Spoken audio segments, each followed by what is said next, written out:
तो स्वामी जी, अभी आप बात कर रहे थे कि गर्भवती महिलाओं के लिए भी एक अलग से आपका जो है प्रोग्राम है, तो मैं यहाँ पे गर्भवती महिलाओं के लिए आपसे पूछना चाहूँगी कि क्या जब वो गर्भावस्था में होती हैं तो तब उस समय कुंभक करना सेफ़ होता है? मतलब सांस रोकना उस टाइम पर क्या शिशु पे कोई प्रभाव पड़ता है?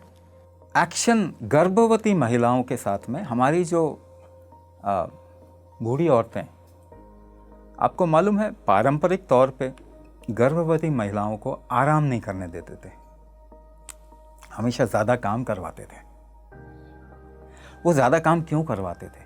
क्योंकि कुंभक गर्भवती महिलाओं को सबसे ज़्यादा ज़रूरी है। एक्शन तो कुंभक से ही होगा ना, तो वो तो पारंपरिक तौर पे वो ज़्यादा काम करवा रहे हैं। खेतों में काम करती थी, ऐसे आपने किससे सुने होंगे, खेतों में काम करते करते डिलीवरी हो गई। हाँ जी।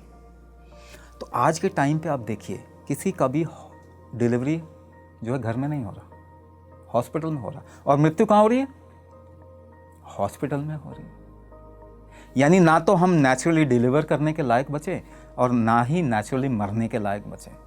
ये दवाइयों ने हमारे साथ में इतना बड़ा खेल कर दिया, हम देख भी नहीं पा रहे। पहली बात, गर्भ धारण करना है, यहाँ से शुरुआत करते हैं। अगर गर्भ धारण नेचुरली करना है तो कुंभक करना पड़ेगा। क्यों? अच्छा, एक वैल्यू होती है, ऐसे कहते हैं anti Mullerian hormone, AMH count. AMH count अगर गिर जाएगा तो महिलाएं गर्भ धारण ही नहीं कर पाएंगे, यानी कंसेप्शन ही नहीं कर पाएंगे। AMH काउंट एलोपैथी के हिसाब से कभी नहीं बढ़ता। हमारे पास सैकड़ों एविडेंस है, लैब रिपोर्ट है, कुंभक करने से AMH काउंट बढ़ता है। पहली बात, अगर आप किसी को नेचुरली कंसीव करना है तो उसको कुंभक करना पड़ेगा।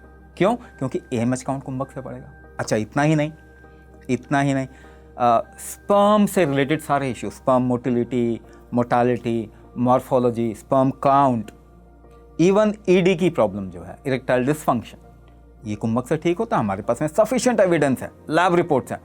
अच्छा, इसके अलावा और क्या? ईस्ट्रोजन, प्रोजेस्टेरोन, टेस्टोस्टेरोन लेवल को अगर आपको बढ़ाना है, इतना ही नहीं, PCOD को अगर आपको ठीक करना है, फेलोपियन ट्यूब ब्लॉकेजेस आपको ठीक करने हैं, यूट्रस के साथ में कोई भी इशू है, ग्रोथ फैक्टर डिविएट हो जाता है, तो एक्टोपिक प्रेगनेंसी हो जाती है, वो फिर अबॉर्ट हो जाती है और उसके बाद में कॉम्प्लिकेशन आने के चांसेस होते हैं।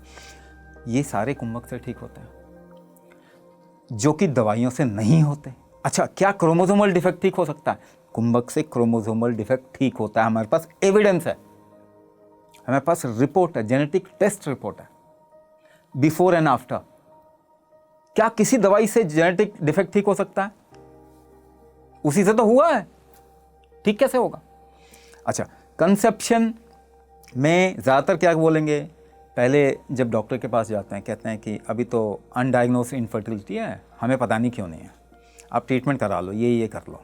2 साल के बाद पता चलता है फीमेल को 2-4 प्रॉब्लम डिटेक्ट हो गई, मेल को 2-4 प्रॉब्लम डिटेक्ट हो गए। फिर कहते हैं IUI करा लो जी। IUI के अलग अलग कोर्सेज कराने के बाद कहते हैं कि जी IVF करा लो। IVF कम से कम 5 करना है। IVF का सक्सेस रेट क्या है? 2%। IVF कोई रॉकेट साइंस नहीं है, ये तो केवल स्पर्म और ओवम को मेट कराने का तरीका, फीटस बनाने का तरीका, वो तो हाथ में भी कर लोगे आप, मगर उसके चार्जेस आप देखो। 2% सक्सेस रेट के साथ में 5 IVF सपोज करो किसी ने करवा लिया और मल्टीपल IVF फेल हो गए, फिर क्या बोलेंगे? नहीं जी, आपके तो एग क्वालिटी ख़राब हो गई, स्पर्म क्वालिटी ख़राब हो गई, डोनर एग ले लो, डोनर स्पर्म ले लो। मगर उससे क्या कर पाएंगे? क्योंकि देखिए, मूलभूत गलती क्या कर रहा है, एक किसान भी जानता है कि बीज मुझे कब डालना है, जब मेरी ज़मीन जो है वो फर्टाइल हो। तो पहले ज़मीन को फर्टाइल करता हो।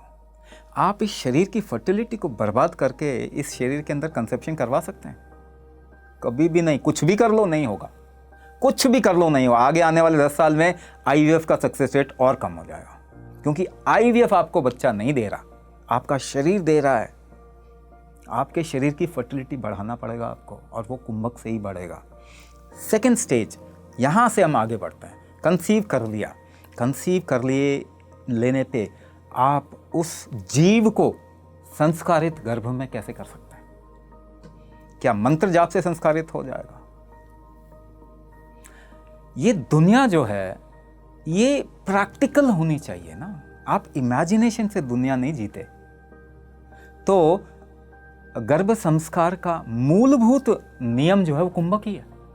हमारे पास में इतने हमने डेवलप किए हैं, इतने कॉम्प्लेक्स फार्मूलेज हैं जो कि प्रकृति किस तरीके से बिहेव करती है साल में, कौन से सीज़न में किस तरीके से बिहेव करती है। स्वर विज्ञान का इंक्लूजन है, अवतारों का इंक्लूजन है। दशावतार हठ कुंभक हम करवाते हैं जिससे कि उस बच्चे के अंदर वो गुण आए जो अवतारों के अंदर गुण। हमारे जो गर्भ संस्कार जो हम करवाते हैं, अष्टांग गर्भ संस्कार, वो कुंभक के ज़रिए होता है। वो फार्मूला हैं, बहुत कमाल के फार्मूला हैं। उनके बच्चे अगर आप देखें ना, एक ही परिवार में वो कहते हैं कि स्वामी जी अगर पहले आप करवाते तो हमारा पहला बच्चा भी इस क्वालिटी का होता तो दूसरा बच्चा हुआ। तो इस वक्त इस शरीर को एम्पावर करना सबसे बड़ी ज़रूरत है। नहीं तो कुछ समय बाद में देखेंगे ये हमारी ये जो जनरेशन है ना, ये इम्पोर्टेंट हो जाएगी। और ये इसमें मेजर कारण जो होगा केमिकल मेडिसिन होगा।